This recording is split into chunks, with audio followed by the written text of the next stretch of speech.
इस वीडियो में बात करेंगे हम लोग सीजीएल 2020 के अंदर जिसको भी सीबीआईसी के अंदर इंस्पेक्टर की पोस्ट, एग्जामिनर की पोस्ट, टैक्स असिस्टेंट और प्रिवेंटिव ऑफिसर मिला हुआ है। साथ में सीबीडीटी के अंदर जिनको भी इंस्पेक्टर और टीए की पोस्ट मिली है, तो उसका आगे का प्रोसेस क्या रहने वाला है। लोकेशन जो सबसे इम्पोर्टेंट पॉइंट इस समय बना हुआ है उस पर हम ज़रूर बात करेंगे। क्या कुछ समय लगने वाला है आपके ज्वाइनिंग प्रोसेस में, पूरा स्टार्टिंग से एंड तक पूरा देखिएगा ध्यान से। एक बड़ी संख्या सेलेक्ट हुई है इस पोस्ट पर, तो आपके लिए बड़ा इंपॉर्टेंट ये वीडियो रहने वाला है। देखो, एक इम्पॉर्टेंट नोटिस मैं हर एक वीडियो में दे रहा हूँ। जो लोग सिलेक्टेड हुए हो, मैं आपको कह रहा हूँ कि इस वीडियो को ध्यान से देख लीजिए स्टार्टिंग से एंड तक आप, और ट्राई करिएगा कि आप 1-2 दिन के अंदर इसको फिक्स करके, खासकर वो लोग जो लो ग्रेड पे पर सेलेक्ट हुए हो या लास्ट रैंक पर हो, लोकेशन अगर आपका फंसेगा, आगे सीजीएल 2022 से अपना प्रिपरेशन कंटिन्यू रखिए। ज़्यादा टाइम इधर ख़राब ना करिएगा।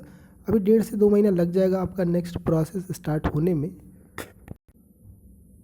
तब तक आप क्या करिए, अपना समय उसमें दीजिएगा। चलिए हम आगे बात कर लेते हैं क्या प्रोसेस रहने वाला है। उससे पहले मैं आपको यार एक रिक्वेस्ट करूँगा सब्सक्राइबर को लेकर के। यार चैनल पे यार काफ़ी प्रॉब्लम चल रही है सब्सक्राइबर को लेकर के, खासकर आप लोग जो लोग सेलेक्ट हुए हो। यार आपसे ज़रूर रिक्वेस्ट रहेगी कि अगर देखो स्टार्टिंग से आप जुड़े हुए हो, कुछ भी चीज़ें अगर आपको ठीक लग रही है 1% भी चीज़ें, तो मेरी रिक्वेस्ट रहेगी कि आप एक बार सब्सक्राइब करके ही देखिएगा। 80% सब्सक्राइबर जो व्यूअर्स देखते हैं वो बिना सब्सक्राइब किए देखते हैं। यूट्यूब के रिकमेंडेशन में सब आता है ये चीज़ें। आपसे रिक्वेस्ट होगा, एक बार आप कम से कम कमेंट लिखते हो तो एक बार सब्सक्राइब का बटन दबा दिया करिए, वहाँ नीचे रहता है आपका। बहुत इंपैक्ट पड़ता है चैनल को आगे ले जाने में, तो प्लीज़ इसमें आपकी मदद चाहिए होगी मुझे। और आप फॉलोवर्स देखते रहिए, सब्सक्राइबर देखते रहिए, नीचे काउंट चल रहा होता है, तो आपको थोड़ा आइडिया लग जाएगा कि हाँ चैनल का ग्रो हो रहा है कि नहीं हो रहा है।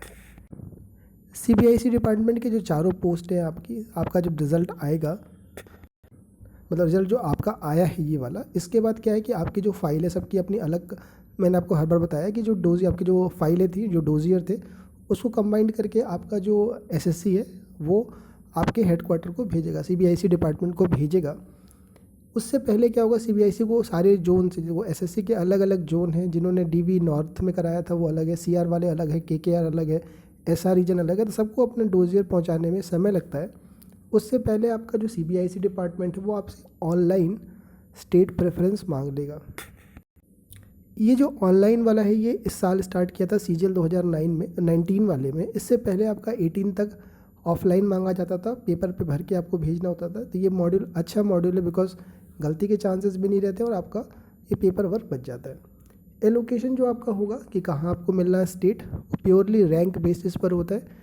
इसमें बहुत बड़ा कन्फ्यूज़न है कई लोगों को कि जो लोग ओबीसी, एससी, एसटी से या ईडब्ल्यूएस से जनरली कट ऑफ क्लियर किए हो, तो क्या उनको अगर जनरल से स्टेट उनका नहीं मिल पा रहा होगा तो क्या कैटेगरी का बेनिफिट मिलता है स्टेट एलोकेशन में? तो बिल्कुल डेफिनेटली उनको मिलता है। अगर आपको जनरल से स्टेट नहीं मिल पा रहा होगा तो कैटेगरी से भी मिलेगा, तो कैटेगरी का बेनिफिट आपको दिया जाता है। सवाल ये भी उठता है कि सर कब आएगा, तो मैं अभी टाइम उसका भी बता देता हूँ। 19 का आप देख लीजिए कि किस उस हिसाब से आपको आइडिया लग जाएगा। और आप लोग का ग्रुप बन गया होगा। आप हमेशा, मैं आपको कह रहा हूँ कि आप ग्रुप में रोज़ नहीं, लेकिन हाँ आप टाइम टू टाइम अपडेट रहिएगा उसमें, ताकि आपको मालूम चलेगा कि नेक्स्ट प्रोसेस कहाँ तक पहुँचा, क्या हुआ। जब आपका स्टेट का एलोकेशन आ जाता है तो वो स्टेट आपको बुलाता है, अटेस्टेशन फॉर्म भेजता है आपके डॉक्यूमेंट वेरिफिकेशन कराने के लिए। जब डॉक्यूमेंट वेरिफिकेशन के लिए बुलाता है आपको, तो वही अपना वहाँ पर मेडिकल करवाता है। देखो एक्साइज वाले अपना मेडिकल खुद करवाते, आपको बुला लेंगे, एक बैच में बुलाते हैं और उस बैच को ले जा करके गवर्नमेंट हॉस्पिटल में वहाँ पर करवाते। वहाँ पर आपका हाइट का जो बीएचएस का जो आपको पता है कि फिजिकल रिक्वायरमेंट होती है वो करवाते हैं, ब्लड वगैरह टेस्ट वगैरह होता है। सुबह से पूरी शाम लग जाती है।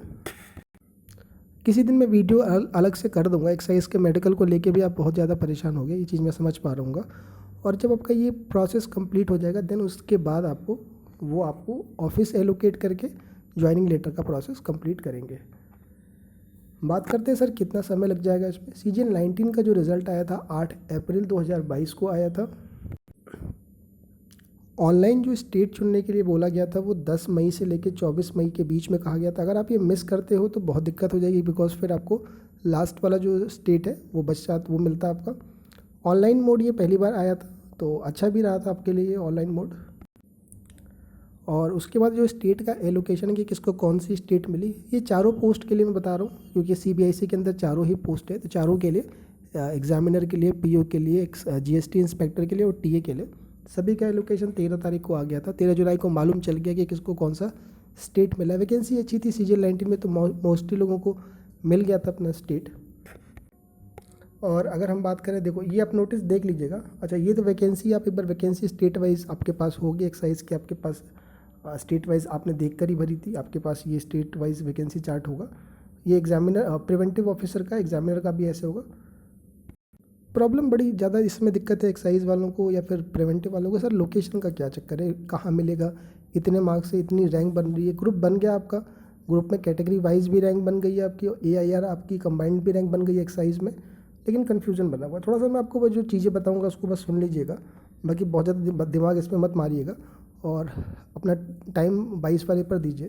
देखो जो कैंडिडेट जो सिलेक्शन हुआ, आपको पता है कि मैक्सिमम जो सिलेक्शन है आपका वो NR रीजन से। देखो NR रीजन, जो लोग बाकी रीजन से सुन रहे हो मुझे, देखो NR रीजन के अंदर आपका जो कैंडिडेट हैं वो दिल्ली के हैं, जो राजस्थान के हैं, जो उत्तराखंड के हैं, और ख़ासकर यूपी का जो वेस्ट रीजन है, यूपी का वेस्ट, आगरा, मेरठ, गाज़ियाबाद, नोएडा और हरियाणा, ये जो रीजन है आपका वो पेपर दिल्ली जोन से, मतलब दिल्ली जोन के अंदर आता है आपका। और इधर यहाँ पे नंबर ऑफ़ कैंडिडेट्स ज़्यादा है आपके, और यहाँ पे स्कोरर भी ज़्यादा आपके, हाई स्कोरर, अच्छे स्कोर डिसेंट किए हुए, खासकर राजस्थान हरियाणा के कैंडिडेट अच्छा स्कोर करते हैं।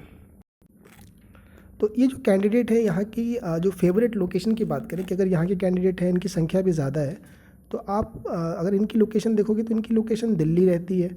उसके अलावा दिल्ली तो टॉप प्रायोरिटी पर है, खासकर दिल्ली के बाद अगर हम बात करें तो चंडीगढ़, देन राजस्थान के अच्छे स्कोरर हैं, वो अपना स्टेट कैसे भी किसी हालत में चाहते हैं।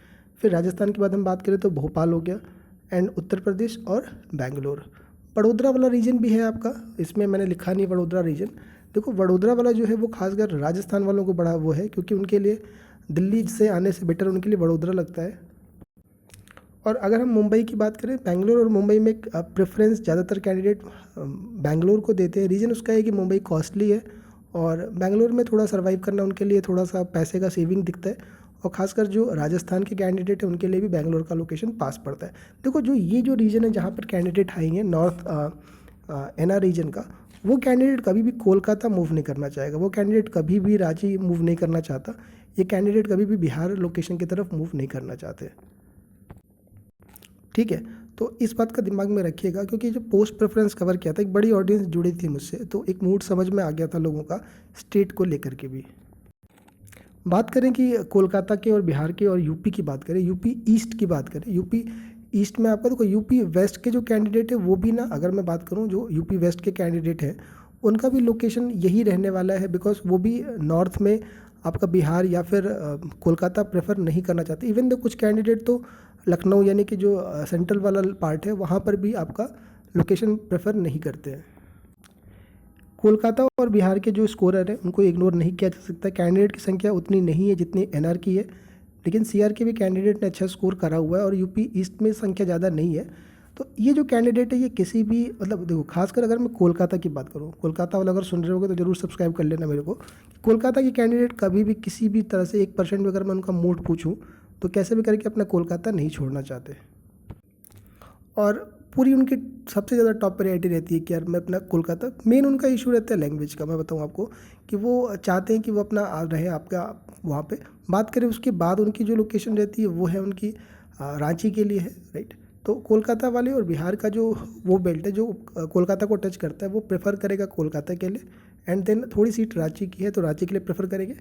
बिहार की अगर हम बात कर लें तो बिहार के कैंडिडेट को एज अदर स्टेट में कोई प्रॉब्लम नहीं होती, वो यूपी में लखनऊ, कानपुर ये भी उनके लिए सूटेबल है। इवन तो कुछ कैंडिडेट जब जुड़े हुए थे उन्होंने अदर लोकेशन में आपका नॉर्थ, चलो दिल्ली चंडीगढ़ अगर ये मिस होता है देन बेंगलोर और मुंबई का भी डिमांड करा था। रीज़न उसके तो उनके कुछ लोग जो घर वाले हैं, जान पहचान के लोग उधर रहते हैं या फिर कई लोग उधर जॉब करके आए हैं IT कंपनीज़ वगैरह में, तो उनके लिए कोई इतना बड़ा वो इशू नहीं है कि मतलब कोलकाता चाहिए। अगर नहीं मिलता तो वो ओके हैं किसके लिए, बेंगलोर के लिए और मुंबई के लिए। और मैं आपको बता दूं कि ये दोनों रीजन जो है वो बचना चाहता है केवल चेन्नई से, राइट। साउथ से सबको दिक्कत है, तो सभी के लिए जो बॉटम ऑप्शन होने वाला है वो साउथ। और जो चेन्नई का जो मेन इशू है वो है उनका मेन खाने का, राइट। लैंग्वेज का चलो है, लैंग्वेज को उतना बड़ा मैटर नहीं जितना उनके लिए रहना और खाने का प्रॉब्लम है आपका।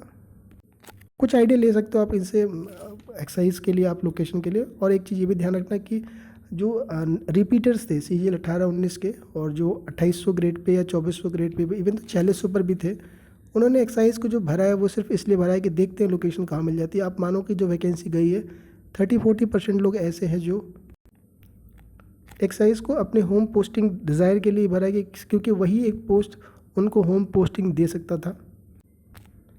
नॉर्थ की वैकेंसी 46 आपको पता है कि नहीं थी, तो वो एक रीज़न है। तो उससे क्या होगा कि जो लोग बाउंड्री पर है या फिर कट ऑफ से थोड़े ही नंबर पर है, वो स्टेट प्रेफरेंस नहीं डालेंगे। अब देखना स्टेट वाइज जब आएगा तो आपको पता है हर बार कुछ लोग स्टेट ऑप्शन नहीं भरते, उससे भी आपको कुछ बेनिफिट हो सकता है। बात कर लेते हैं CBDT की, इनकम टैक्स की। SSC रिजल्ट के बाद जिनका भी सिलेक्शन CBDT में हुआ है, सबकी फ़ाइल इकट्ठा करके, आपके डोजर को इकट्ठा करके CBDT को भेजेगा। CBDT जो होता है आपका, वो ऑनलाइन नहीं मांगता आपसे, बाई पेपर पे मांगता है। एक पेपर पे आपसे कहेगा कि लिख करके आप मेल करिए। बाई पोस्ट पे शायद करना होता है आपका, तो वो आपको स्टेट ऑप्शन मांगेगा।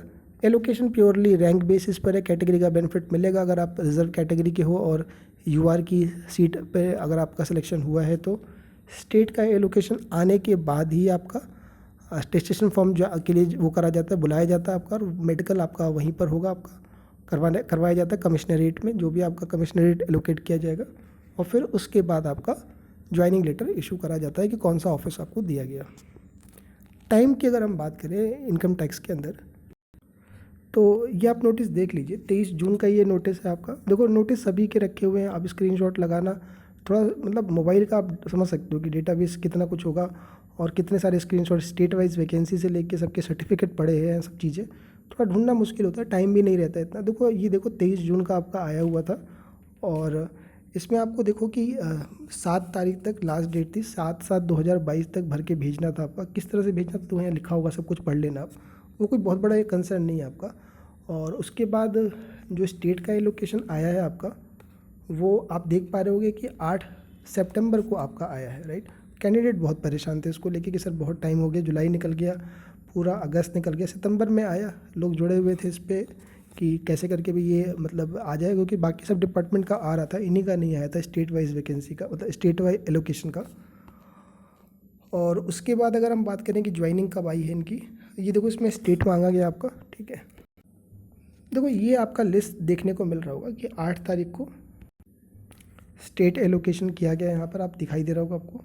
और उसके बाद देखो स्टेट एलोकेशन 8 सितंबर को हो गया था, लेकिन ज्वाइनिंग जो है, या फिर आप यूँ कहिए कि नेक्स्ट प्रोसेस में थोड़ी दिक्कत ये आई थी कि कैंडिडेट को कमिश्नरेट ने, मतलब जिनको जो स्टेट मिला था, वहाँ से उनको बुलवाया गया अटेस्टेशन फॉर्म के लिए, डॉक्यूमेंट वेरिफिकेशन के लिए। डॉक्यूमेंट वेरिफिकेशन करा के भेज दिया गया और उनकी ज्वाइनिंग लेटर में रोका गया उनका। अभी 22 तारीख को 22 अक्टूबर का जो इवेंट था आपका, जिसमें आपका एक साथ कई लोगों को ज्वाइनिंग दी गई है, ज्वाइनिंग लेटर इशू करे गए हैं, उसी वजह से बहुत सारे लोगों का ज्वाइनिंग लेटर रुका हुआ था। एक्साइज में आधे लोगों को देकर रोक दिया था, और इनकम टैक्स में भी रुका था, और बाकी और भी जो CGL 19 के लोग थे वो परेशान थे, तो उनको 22 तारीख को इशू करा गया है। तो अब इनका 22 अक्टूबर से लगा लो, भी दिवाली ख़त्म हुआ है तो चल रहा होगा, अभी मैं टच में नहीं हूँ इनके, तो आप आइडिया लगा सकते हो। बाकी यार जो कुछ था मैंने आपको पहुंचाया है, आगे भी टाइम पे टाइम पहुंचाता रहूँगा, जैसे ही स्टेट आएगा तो मैं अपडेट करता रहूँगा। चैनल पे सब्सक्राइब करके रखिएगा। कोई हेल्प चाहिए तो यूट्यूब कमेंट पे लिख दीजिए, टेलीग्राम पे मुझे मैसेज कर दीजिएगा, फ्री होके ज़रूर रिप्लाई करूँगा मैं आपका।